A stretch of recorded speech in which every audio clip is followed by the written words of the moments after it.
সীতাৰ পূৰ্বজন্ম। ৰামায়ণত সীতাৰ চৰিত্ৰ অতিকৈ গুৰুত্বপূৰ্ণ। সীতা অবিহনে ৰামায়ণৰ যুদ্ধ নহ'লেহেঁতেন। ৰামায়ণত সীতা চৰিত্ৰ এটা দুখ, কষ্ট, সতীত্ব আৰু ত্যাগৰ নিদৰ্শন। সীতাক গুণাৱতী, বিশুদ্ধতা আৰু ভক্তিৰ প্ৰতীক হিচাপে শ্ৰদ্ধা কৰা হয়। সীতা নামটোৰ অৰ্থ হ'ল পৃথিৱীৰ পথ। প্ৰভু ৰামৰ পত্নী সীতাক ৰাৱণে অপহৰণ কৰাৰ ফলতে ৰামায়ণৰ যুদ্ধ হৈছিল। কথা হ'ল সীতা পূৰ্বজন্মত কি আছিল আৰু কেনেদৰে ৰামক স্বামীৰূপে পাইছিল, এই ক্ষেত্ৰত শাস্ত্ৰই কি কয়? দেৱী ভাগৱতত উল্লেখ অনুসৰি এটা সময়ত কুশধ্বজ নামৰ এজন ৰজা আছিল। ৰজা কুশধ্বজে গভীৰভাৱে দেৱী লক্ষ্মীক তপস্যা কৰিছিল।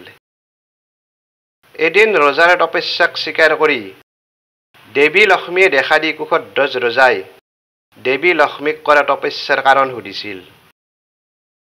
ৰজা কুশধ্বজে লক্ষ্মীৰ নিচিনা এজনী কন্যা সন্তান লাগে বুলি দেৱী লক্ষ্মীক কৈছিল।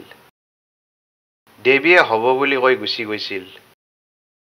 কিছুদিন পাছত ৰজাৰ পত্নীৰ গৰ্ভত এজনী কন্যা সন্তানৰ জন্ম হৈছিল।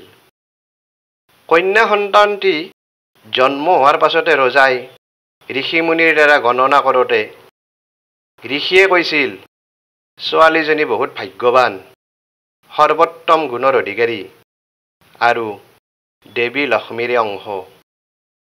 যাৰ কাৰণে বৈদিক মন্ত্ৰ পাঠ কৰি ঋষি ছোৱালীজনীৰ নাম থৈছিল বেদৱতী।